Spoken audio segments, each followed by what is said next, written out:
नमस्कार। दिन भर की बड़ी खबरों में आज बात करेंगे बिहार में जहरीली शराब से हो रही मौतों पर। जहरीली शराब से हो रही मौतों का जिम्मेदार कौन है? फ्लाइटों को लगातार मिल रही बम की धमकी से कैसे मची है खलबली, और अंत में देखेंगे तमिलनाडु के सीएम एम.के. स्टालिन ने क्यों कहा पीएम मोदी कर रहे हैं स्थानीय भाषाओं को कमजोर। आगे बढ़ने से पहले एक नज़र आज की सुर्खियों पर। महाराष्ट्र में एनडीए के बीच सीट शेयरिंग फाइनल हुआ। अमित शाह के घर 2 घंटे चली बैठक में यह तय हुआ कि भाजपा 155, शिवसेना शिंदे 78 और एनसीपी अजित गुट 55 सीटों पर चुनाव लड़ेगी।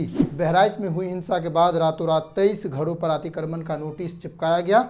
इनमें से एक आरोपी के घर पर बुलडोजर एक्शन होने की संभावना है। बिहार में जहरीली शराब के पीने से 4 दिनों के अंदर लगभग 65 जानें गई हैं। इतनी बड़ी संख्या में जान जाने के बाद भी भारतीय खबरों की सुर्खियों में कोई खास जगह नहीं मिल पाई है। किसी परिवार का उजरना छोटी बात नहीं होती है। जहरीली शराब से हो रही मौतों पर राजनीति शुरू हो गई है। आरोप प्रत्यारोप का सिलसिला जारी हो गया है। बिहार में जहरीली शराब से हुई मौतों की संख्या 65 हो गई है, जिसमें सीवान में 48, सारण में 15 और गोपालगंज में 2 मौतें हुई हैं। हालांकि प्रशासनिक पुष्टि 37 की गई है, जिसमें सीवान में 28, सारण में 7 और गोपालगंज में 2 मौत बताई गई है। छपरा और सीवान जिले के 16 गांवों में इसका कहर देखने को मिल रहा है। मिल रही खबरों के मुताबिक अभी 50 लोग बीमार पड़े हैं, जिनका इलाज सदर अस्पताल और पीएमसीएच पटना में चल रही है। बिहार में शराबबंदी हुए 8 साल हो गए हैं, लेकिन अब तक पूर्ण रूप से यह लागू नहीं हो पाया है। राज्य के जिले में खुलेआम शराब की बिक्री होती है, लोग पीते हैं और मरते हैं। साल 2016 से साल 2024 के बीच शराबबंदी के 8 साल पूरे हुए हैं, जिसमें लगभग 500 से ज़्यादा लोगों की मौतें हुई हैं। हालांकि यह आंकड़ा सरकारी है, वास्तविक आंकड़ा इससे काफ़ी अधिक होने की उम्मीद है। इतने अधिक मात्रा में मौतें होने के बावजूद भी सरकार इस पर कोई सख्त कदम नहीं उठा पाई है। इसका असर है कि बिहार में शराब की आयात चोरी चुपके हमेशा से होती रही है। कुछ देसी शराब केंद्र के रूप में भी इसे चलाए जाते हैं, जिसमें नशे को और अधिक मजबूत करने के लिए विभिन्न प्रकार के केमिकलों का इस्तेमाल करते हैं, जिससे जहरीली शराब का निर्माण होता है। इस जहरीली शराब के कारण बीते सालों में लगातार मौतें हुई है। एक खबर के मुताबिक बिहार के राजधानी पटना में 2018 में आर ब्लॉक चौराहा और हड़ताली मोड़ के बीच रेलवे ट्रैक के किनारे झुग्गी झोपड़ी में दर्जन से अधिक देसी शराब के भट्ठे पकड़ी गई थी। जनवरी 2020 में नगर चौराहे के पास पुलिस ने हजारों लीटर देसी शराब बरामद की थी। नाले के अंदर भट्ठी बनाई गई थी और शराब का उत्पादन हो रहा था। 2022 में दानापुर रेलवे स्टेशन के पास शराब की दर्जनों भट्टियां तोड़ी गई थी। बिहार के जलालपुर नहर के नज़दीक शराब बनाई जा रही थी और बहुमंजिला इमारत में शराब की फैक्ट्रियां लगाई गई थी। 16 अक्टूबर 2024 को पटना के कांति फैक्ट्री रोड में शराब बनाने के कारखाने का खुलासा हुआ था। मद्य निषेध विभाग की छापेमारी में पैकिंग मशीन, खाली बोतल और कई बोतल शराब पकड़ी गई थी। इतने सारे उत्पादन केंद्र होने के बावजूद भी सरकार यह मान रही है कि वह बिहार में शराबबंदी कर चुकी है। बिहार के सारण जिले में पुलिस ने सितंबर 2024 में सरयू नदी के सीमावर्ती क्षेत्र में दर्जनों देसी शराब के भट्ठे ध्वस्त किया था। इस दौरान उन्होंने कई हजार लीटर कच्ची शराब बनाने वाले उपकरण को नष्ट किया। दिसंबर 2022 में छपरा में उत्पाद विभाग की टीम छापेमारी की।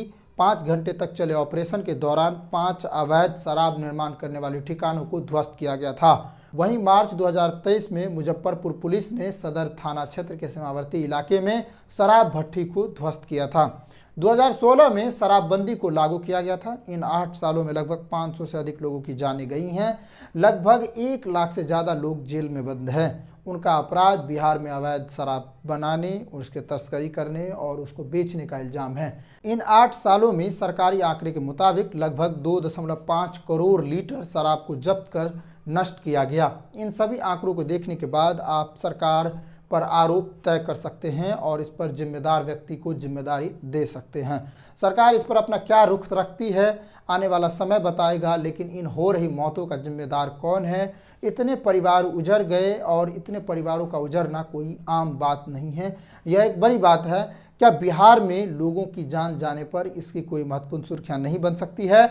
इतनी बड़ी जानें गई हैं, फिर भी हमारे नेशनल टीवी चैनल्स और न्यूज़ मीडिया में इसकी इतनी बड़ी खबर सामने नहीं आ रही है जिसमें आरोप तय किए गए हों। हालांकि इस पर क्या जवाब आती है देखना बाकी है। बीते एक हफ्ते से भारतीय विमान में बम होने की कई घटनाएं सामने आ चुकी है। लगातार आ रही धमकियों से एविएशन मिनिस्ट्री में हड़कंप मचा हुआ है। लोगों में बढ़ रही परेशानियों का ये वीडियो देखिए। यह वीडियो बिहार के दरभंगा एयरपोर्ट का है, जहां बोर्डिंग हो जाने के बाद सभी यात्रियों को विमान से उतार दिया गया है। लोग आसपास के इलाकों में नीचे में, कोई ज़मीन पर, कोई अन्य चीज़ों पर बैठा हुआ है। विमान में चढ़ने के तुरंत बाद एक धमकी भरी मैसेज मिला। इसके बाद विमान की यात्रियों को उतार दिया गया। लोगों की परेशानियों का अनुमान आप इस वीडियो के माध्यम से लगा सकते हैं। बीते दिनों से यही परेशानी लगभग सभी फ्लाइटों में हो रही है। या तो लोग डरे हुए हैं या फ्लाइट के कैंसिल होने के बाद सेम यही परेशानी का सामना करना पड़ रहा है। लगभग 130 टन जेट ईंधन से लदा एयर इंडिया का विमान 14 अक्टूबर को मुंबई से न्यूयॉर्क के JFK हवाई अड्डे के लिए 16 घंटे की नॉन स्टॉप उड़ान के लिए उड़ा। हालांकि उड़ान भरने के तुरंत बाद एयरलाइन को बम की धमकी मिली, जिसके कारण न्यूयॉर्क जाने वाली इस विमान को 2 घंटे के भीतर ही अपना रास्ता बदलकर दिल्ली में उतरने की तैयारी करनी पड़ी। यह घटना न केवल सुरक्षा की चिंता का विषय है, बल्कि इसका मतलब एयरलाइन के लिए महंगा मामला भी है। विमान में जिसका वजन शामिल यात्रियों, उनका सामान और कार्गो के साथ 340 से 350 टन के बीच था। इस विमान को एक चुनौती का सामना करना पड़ा। इसको अधिकतम लैंडिंग वजन 250 टन के ऊपर लाना था। सुरक्षित रूप से उतरने के लिए चालक दल को लगभग 100 टन से अधिक ईंधन को बहाना पड़ा। एक पायलट ने कहा कि अकेले ईंधन की बर्बादी की लागत 1 करोड़ रुपए से अधिक है। उन्होंने बताया कि लगभग 1 लाख प्रति टन के हिसाब से देखें तो यह एक महत्वपूर्ण वित्तीय प्रभाव पड़ता है।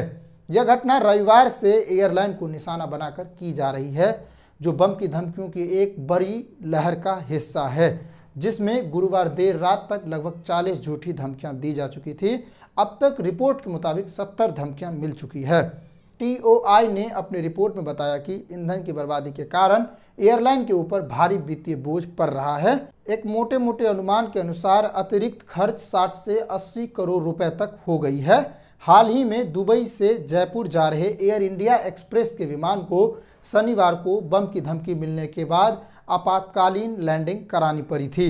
एक बड़ी घटना एयर इंडिया के विमान B777 से जुड़ी है, जो 15 अक्टूबर को दिल्ली से शिकागो के लिए रवाना हुई थी।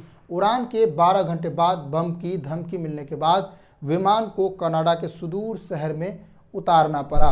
विमान में लगभग 200 से ज़्यादा यात्री सवार थे और यह 3 दिनों तक फंसी रही और अंत में यह यात्रियों के बिना एक फेरी फ्लाइट के रूप में शिकागो पहुंची। एक अनुमान के मुताबिक इस धोखाधड़ी से लगभग 15 से 20 करोड़ रुपए से अधिक नुकसान होने की संभावना है। एयरलाइन के एक वरिष्ठ अधिकारी ने धोखाधड़ी को वित्तीय आतंकवाद बताया है और सख्त कार्रवाई करने का आग्रह किया है। उन्होंने TOI से कहा, यह त्योहारों का चरम मौसम है और हम यात्रियों के बीच डर पैदा करना नहीं चाहते हैं। उन्होंने कहा कि एयरलाइन किसी भी खतरे को हल्के में नहीं ले रही है, भले ही उन्होंने विश्वसनीय माना जाए या नहीं माना जाए। मूल्यांकन मैट्रिक्स के आधार पर खतरे के स्तर को लाल यानी बहुत गंभीर, एम्बर यानी गंभीर और हरे के रूप में वर्गीकृत किया गया है। सभी मामलों में एयरलाइन सावधानी बरतने को प्राथमिकता देती है, क्योंकि सुरक्षित रहना बेहतर होना ज़्यादा अच्छा है, पछताने से यह कई गुना बेहतर है। तमिलनाडु के मुख्यमंत्री M.K. स्टालिन ने शुक्रवार को देश भर में हिंदी माह आयोजित करने के केंद्र की पहल का विरोध किया है और प्रधानमंत्री नरेंद्र मोदी को पत्र लिखकर कहा कि गैर हिंदी भाषी राज्यों में हिंदी माह मनाना अन्य भाषाओं को नीचा दिखाने का प्रयास है। उन्होंने कहा कि गैर हिंदी भाषी राज्यों में ऐसे आयोजनों से बचा जा सकता है। M.K. स्टालिन ने कहा, मैं चेन्नई दूरदर्शन के स्वर्ण जयंती समारोह के साथ साथ हिंदी माह के आयोजन के कार्य का कड़ी निंदा करता हूँ। चेन्नई में यह कार्यक्रम 18 अक्टूबर को होना है, जिसकी अध्यक्षता राज्यपाल करेंगे। इस पर मुख्यमंत्री M.K. स्टालिन ने कहा, भारत का संविधान किसी भी भाषा को राष्ट्रीय भाषा का दर्जा नहीं देता है। बहुभाषी राष्ट्र में गैर हिंदी भाषी राज्यों में राज्यों के हिंदी माह मनाना अन्य भाषाओं को नीचा दिखाने का प्रयास के रूप में देखा जा सकता है।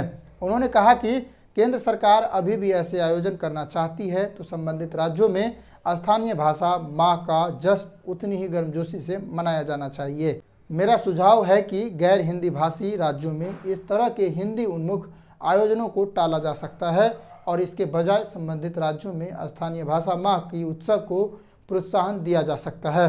PM मोदी को लिखे अपने पत्र में M.K. स्टालिन ने यह भी प्रस्ताव दिया कि सरकार को संबंधित राज्यों में मान्यता प्राप्त सभी शास्त्रीय भाषाओं के समृद्धि के लिए जश्न मनाने और उनके विशेष कार्यक्रम आयोजित करने चाहिए। एम.के. स्टालिन के लिखे इस पत्र के कुछ ही देर बाद इसको लेकर चर्चा तेज हो गई और कई चैनलों पर हैशटैग पेज चलाए जाने लगे, जिस पर पीएम मोदी और एम.के. स्टालिन की बुराइयों और कहीं पर अच्छाइयों की चर्चा होने लगी। देखते हैं इन सब से जुड़ी हुई खबरों पर क्या चर्चा रहती है। तब तक हमारे साथ जुड़े रहिए। नमस्कार, जय हिंद।